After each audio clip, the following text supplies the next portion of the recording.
أشهد أن لا إله إلا الله.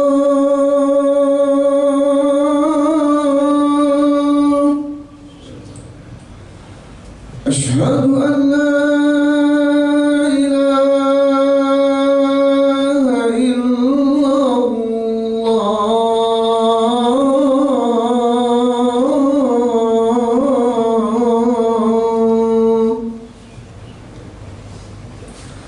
أشهد أن محمدًا رسول الله.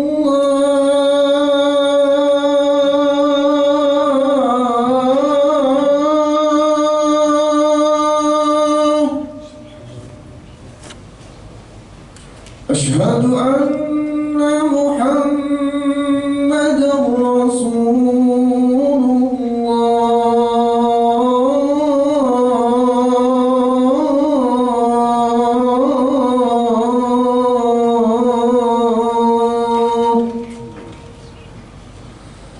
حي على الصلاة.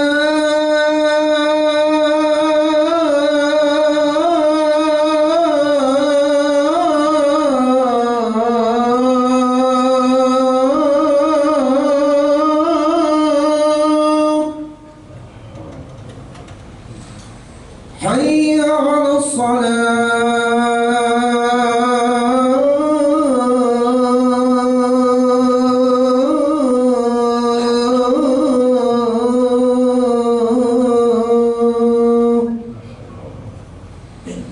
حي على الفلاح.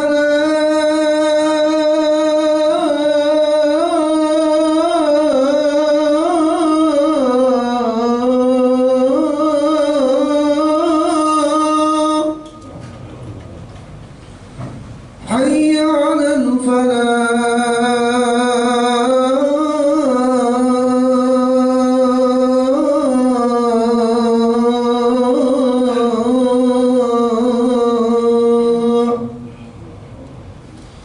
الله أكبر.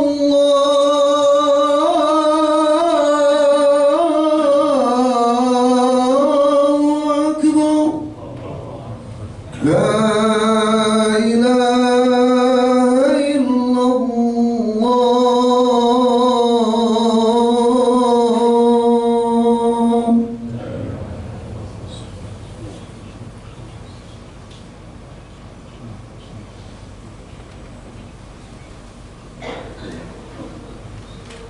إن الحمد لله نحمده ونستعينه ونستغفره ونستهديه ونعوذ بالله من شرور أنفسنا ومن سيئات أعمالنا. من يهده الله فلا مضل له ومن يضلل فلا هادي له. أشهد أن لا إله إلا الله وحده لا شريك له وأشهد أن محمدا عبده ورسوله لا نبي ولا رسول بعده. اللهم صل وسلم وبارك عليه وعلى آله وأصحابه ومن تبعه ونصره ووالاه ولا حول ولا قوة إلا بالله. عباد الله، أوصي نفسي وإياكم بتقوى الله. اتقوا الله حق تقاته ولا تموتن إلا وأنتم مسلمون. Hadirin jamaah Jumat yang insya Allah mudah-mudahan kita semua senantiasa diberkahi dan dirahmati oleh Allah Subhanahu wa Ta'ala.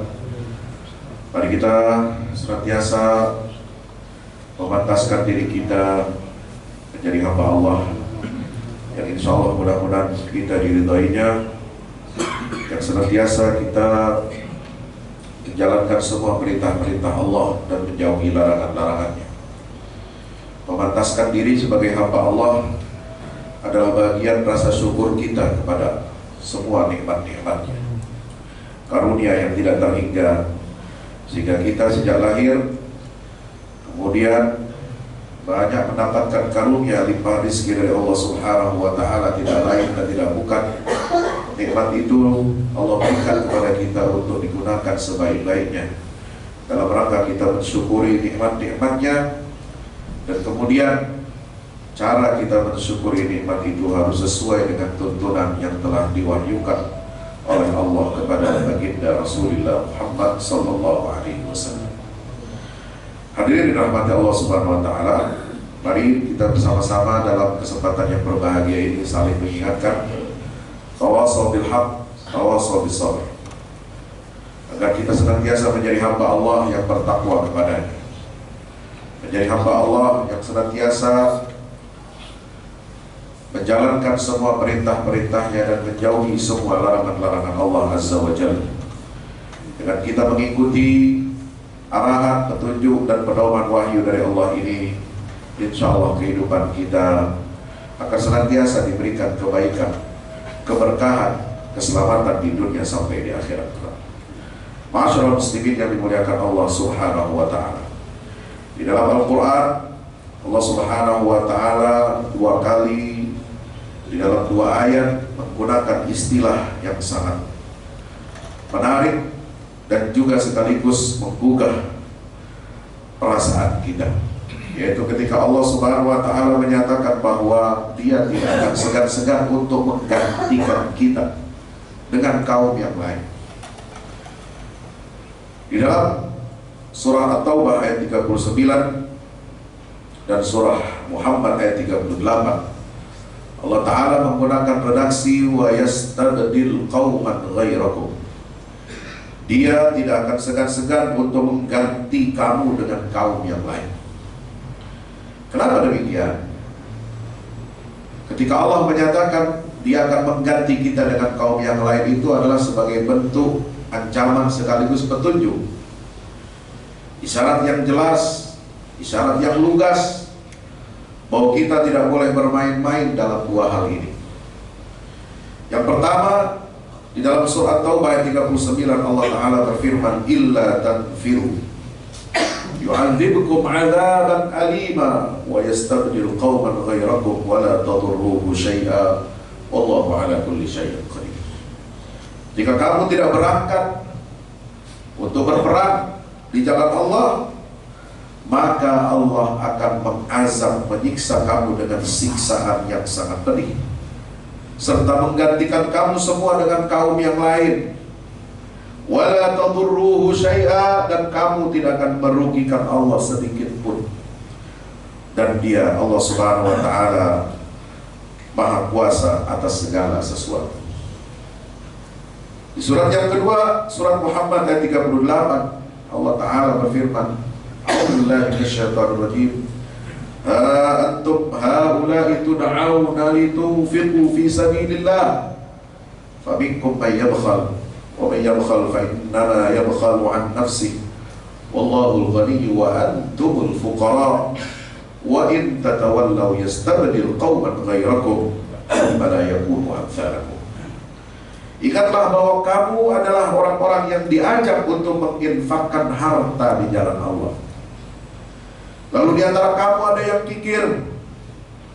Padahal siapa yang kikir atau bakhil, sungguh dia kikir terhadap dirinya sendiri. Sedangkan Allah Maha Kaya dan kalianlah yang fakir kepadanya.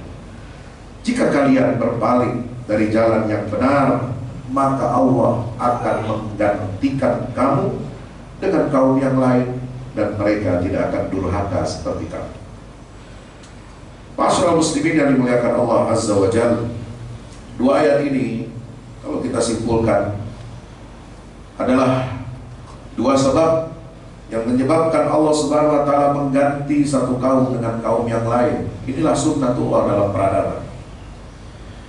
Yang pertama, ketika umat ini menanggalkan dan meninggalkan seruan untuk berjihad di jalan Allah Subhanahu wa taala, maka Allah akan timpakan kehinaan, Allah akan timpakan kehancuran, Allah akan siksa kita dengan siksaan yang sangat pedih, dan Dia akan mengganti kita dengan kaum yang lain yang siap untuk memikul perintah Allah untuk berjihad di jalannya, mempertahankan agamanya, membela orang-orang yang tertindas, kaum muslimin yang tertindas, dan membela tanah-tanah tempat suci kaum muslimin. Ma'asyiral muslimin yang dimuliakan Allah Subhanahu wa taala. Yang kedua, sebab pergantian umat kita, umat ini dengan yang lain adalah ketika kita enggan untuk berinfak di jalan Allah.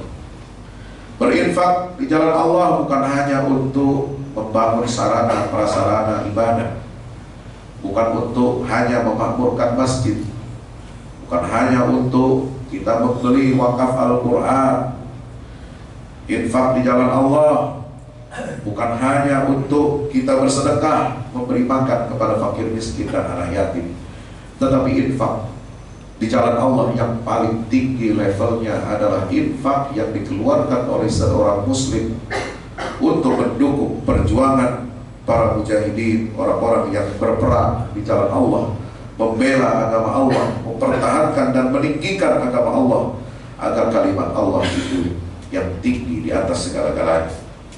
Masyaallah muslimin rahmati Allah. Maka Allah menyebutkan sunnatullah. Siapa yang kikir tidak mau berinfak di jalan Allah Subhanahu wa taala, mendukung perjuangan saudara-saudaranya yang membela agama Allah, yang mempertahankan kesucian tempat-tempat suci di dalam agama Islam, maka sungguh dia itu kikir terhadap dirinya sendiri dan dia akan menanggung resikonya. Menanggung resiko apa? Resiko kita akan dihina. Resiko kita, umat kita ini meskipun banyak 2 miliar lebih, tetapi kita menjadi umat yang hina, umat yang buih, yang tidak ada guna dan tidak ada nilainya di mata musuh maupun kawan kita sendiri. Maka Allah Subhanahu wa taala mengancam kita, in tatawallaw, jika kalian berpaling dari jalan ini, jika kalian berpaling dari perintah jihad di jalan Allah, dan jika kalian berpaling dari berinfak untuk memberi nafkah orang-orang yang berjihad di jalan Allah, maka dia akan mengganti kamu dengan kaum yang lain, dan kaum yang akan menggantikan kamu itu mereka tidak akan durhaka seperti kalian durhaka kepada Allah Ta'ala. Masyaallah muslimin yang dimuliakan Allah Subhanahu wa taala.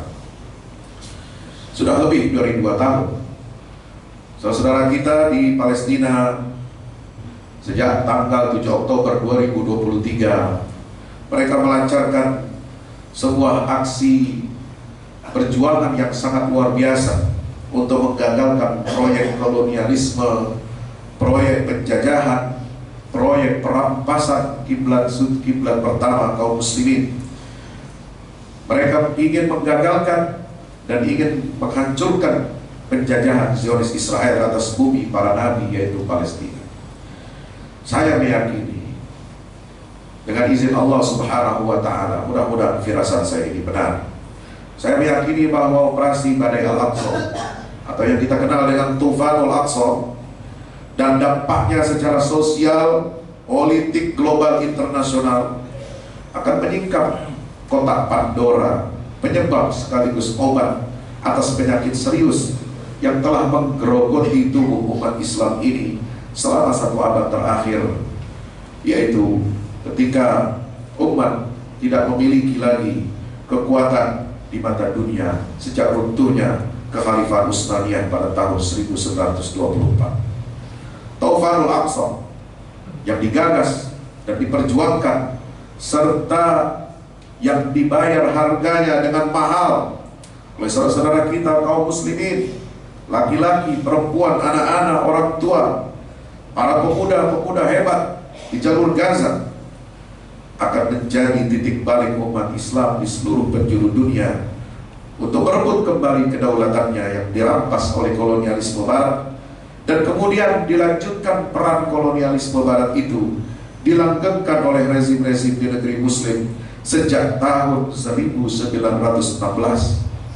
Sejak 1916 kondisi dunia Islam yang dirahmati Allah Subhanahu wa taala telah berubah dari satu fase ke fase yang sangat mengerikan, yaitu menjadi fase atau era Mulkan Jabriyan sebagaimana yang diprediksi oleh baginda Rasulullah Sallallahu Alaihi Wasallam 1446 tahun yang lalu.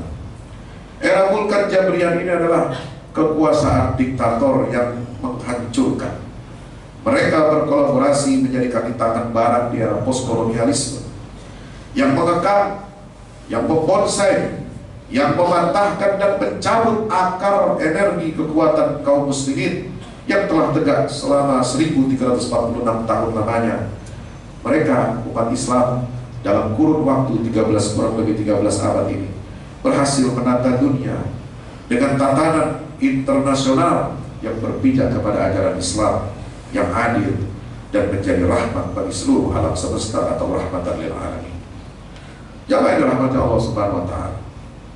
Maka perampasan terhadap kesadaran, kehendak bebas dan kedaulatan berpikir kaum muslimin inilah yang mendahului proses panjang perampasan Masjidil Aqsa yang diberkahi oleh Allah Azza wa Jalla sebagai kiblat pertama umat Islam, masjid kedua yang dibangun setelah Masjidil Haram, dan tempat Isra Mi'rajnya baginda Rasulullah Muhammad sallallahu alaihi wasallam.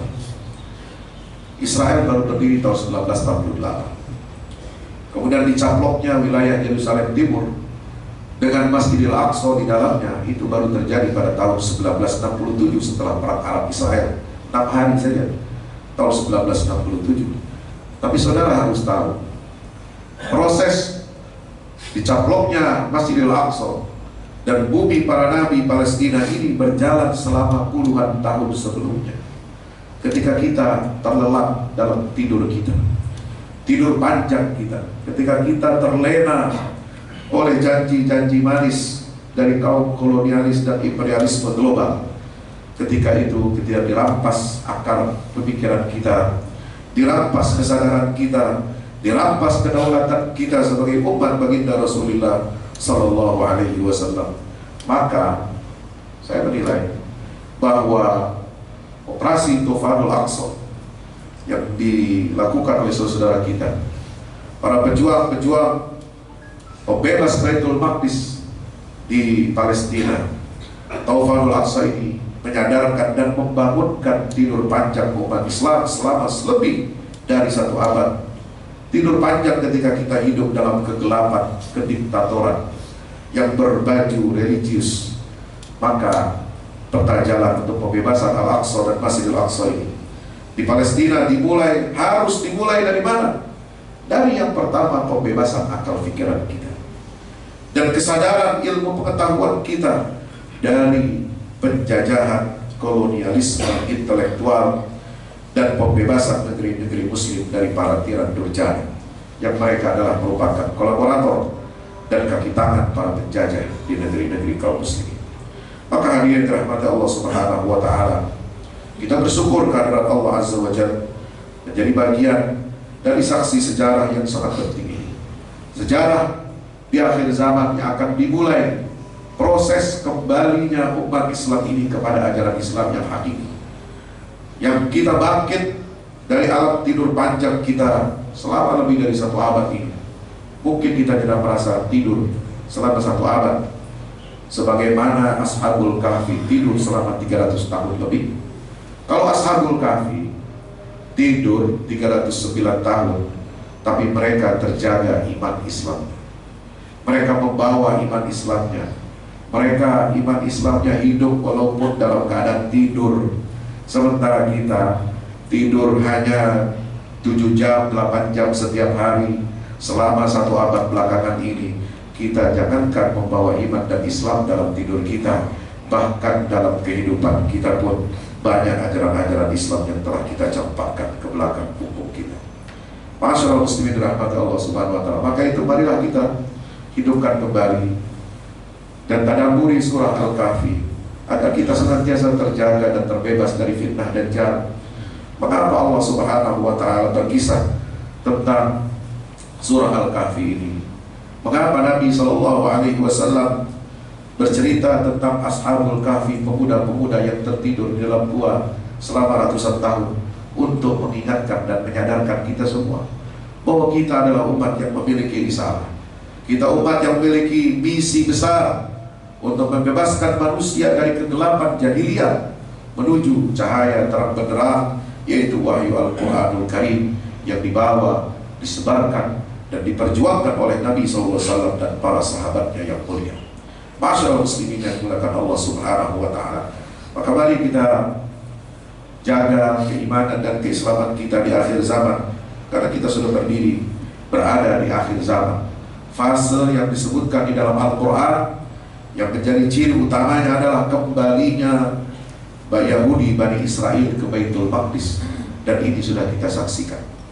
Dan ketika kita saksikan itu, sesuai dengan prediksi Allah dalam Al-Quran, surat Al-Isra 104 dan surat Al-Isra ayat 4, maka tugas kita adalah menjaga keimanan, keislaman kita dalam diri kita dan keluarga kita, menjaga keimanan generasi penerus kita, agar ketika mereka berhadapan langsung dengan fitnah Dajjal di akhir zaman, ketika mereka terlibat dalam gerakan global umat Islam untuk membebaskan Masjidil Aqsa dari tirani kaum globalis dan imperialis global, maka mereka sudah memiliki pijakan yang kuat, memiliki akidah yang kuat, memiliki ketahanan kekuatan iman dan Islam yang tidak akan tergeser, tidak akan berubah meskipun begitu banyak godaan rayuan dari Dajjal yang mengubah hak menjadi batil dan menjadikan yang batil itu menjadi hak. Barakallahu li wa lakum fil Qur'anil azim wa nafa'ani wa iyyakum bima fihi minal ayati wa dzikril hakim. Aqulu qawli hadza fastaghfiruh innahu huwal ghafurur rahim.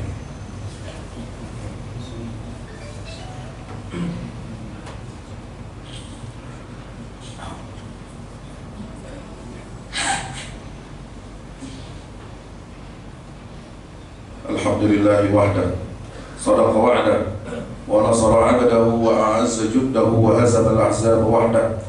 Asyhadu an la ilaha illallah wahdahu la syarika lah wa asyhadu anna Muhammadan 'abduhu wa rasuluhu la nabiyya wa la rasula ba'dah.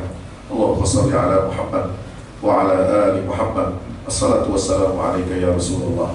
Ibadallah, ittaqullaha haqqa tuqatih wa la tamutunna illa wa antum muslimun. Ilamu anna Allah amarakum bi amrin bada fi binafsihi wa thanna bi malaikatil musabbihati bi qudsihi wa qala ta'ala inna Allah malaikatahu yusalluna 'alan nabi ya ayyuhalladzina amanu shallu 'alaihi wa sallimu taslima.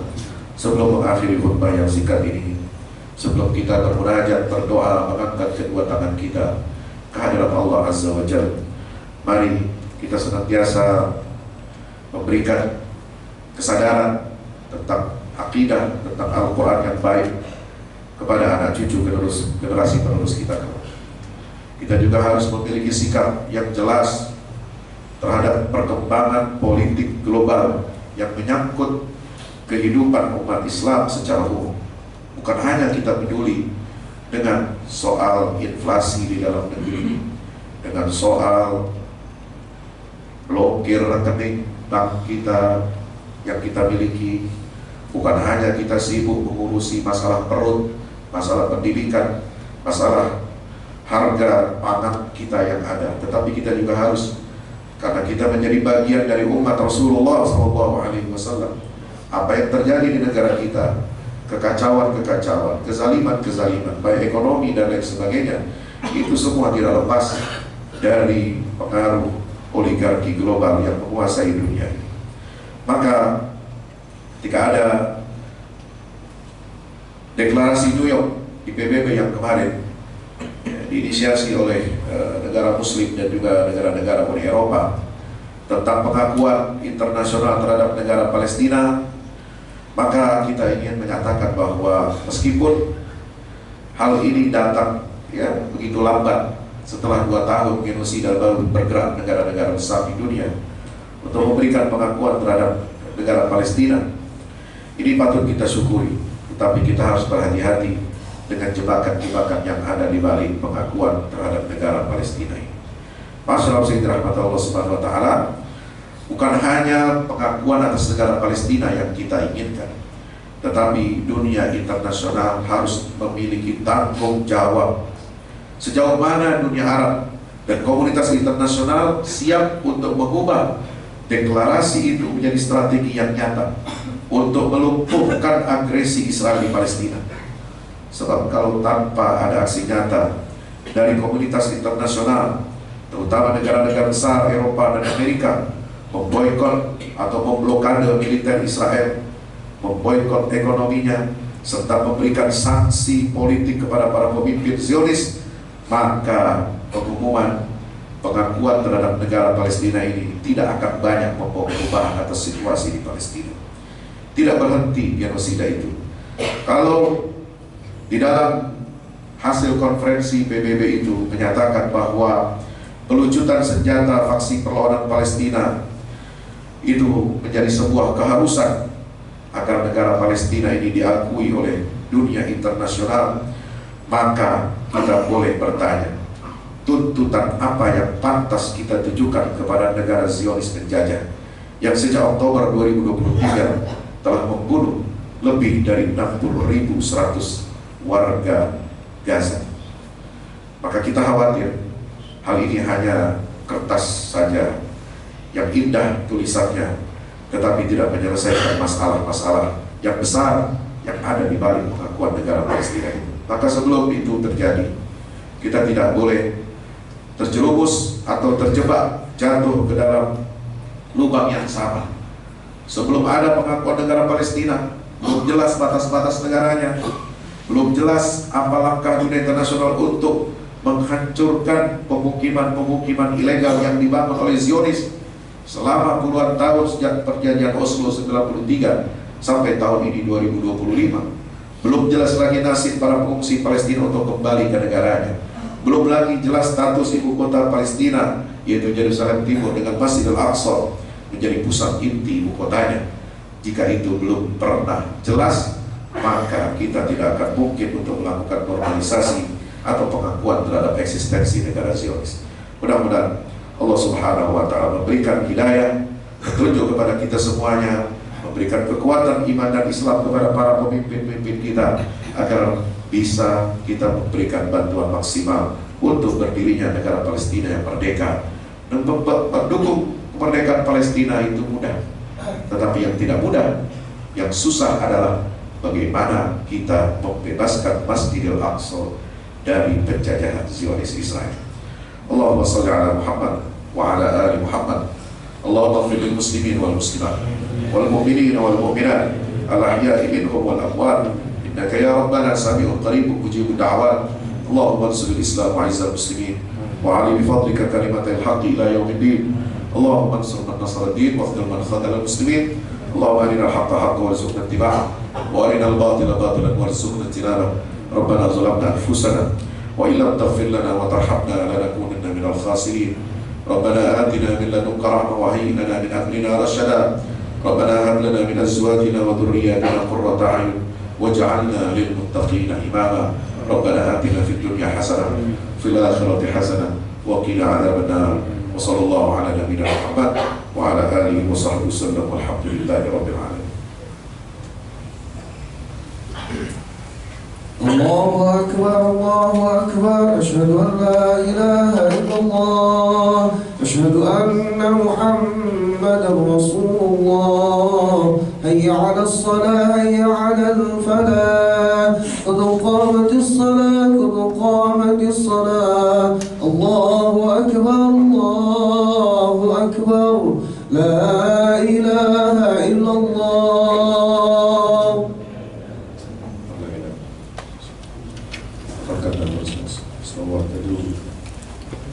صو صفوف فإن تصلب الصفوف من إقامة الصلاة. الله أكبر.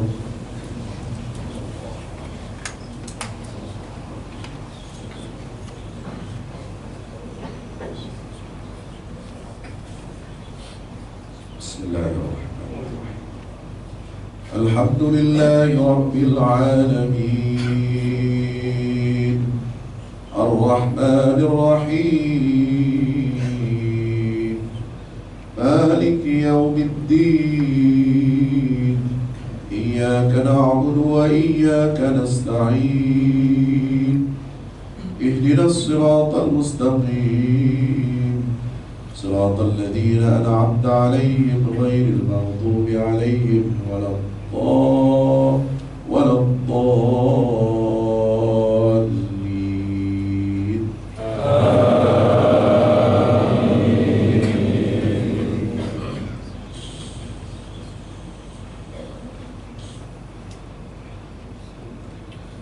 الذين كانت أعينهم في غطاء عن ذكري وكانوا لا يستطيعون سمعا أفحسب الذين كفروا أن يتخذوا عبادي من دوني أولياء إنا أعتدنا جهنم للكافرين نزلا قل هل ننبئكم بالأخسرين أعمالا الذين ضل سعيهم في الحياة الدنيا وهم يحسبون أنهم يحسنون صنعا أولئك الذين كفروا بآيات ربهم ولقائه فحبطت أعمالهم فلا نقيم لهم يوم القيامة وزنا ذلك جزاؤهم جهنم بما كفروا واتخذوا آياتي ورسلي هزوا. الله أكبر.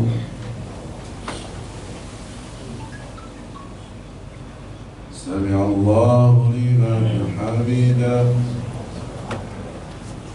الله أكبر.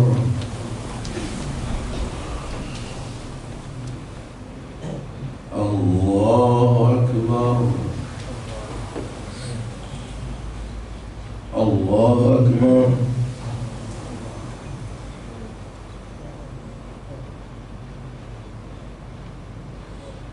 الله أكبر.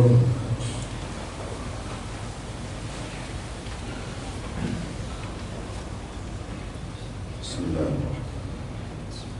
الحمد لله رب العالمين الرحمن الرحيم مالك يوم الدين إياك نعبد وإياك نستعين اهدنا الصراط المستقيم صراط الذين أنعمت عليهم غير المغضوب عليهم ولا الضالين.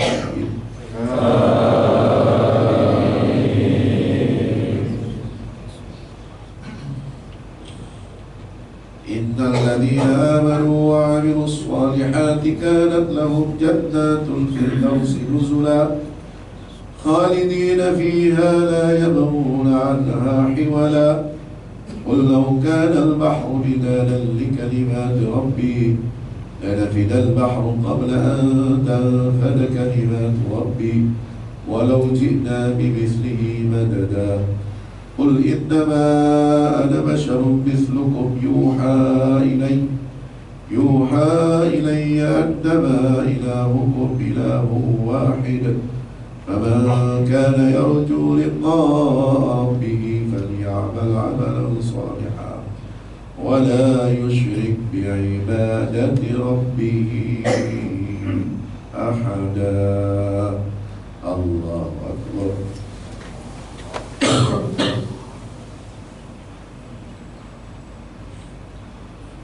سمع الله لمن حمده.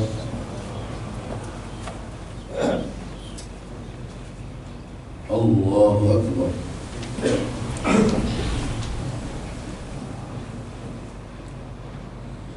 الله أكبر. الله أكبر. الله أكبر.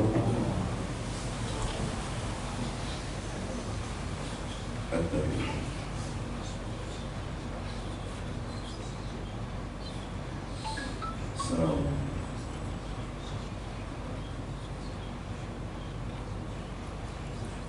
الله.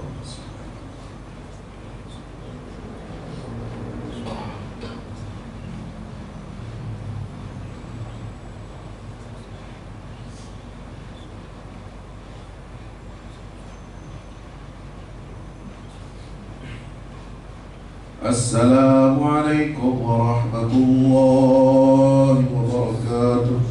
السلام عليكم ورحمة الله وبركاته. استغفر الله.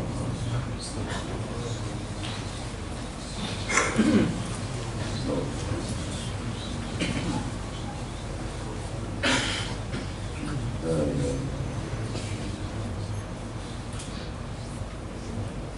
لا إله إلا الله.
Baik.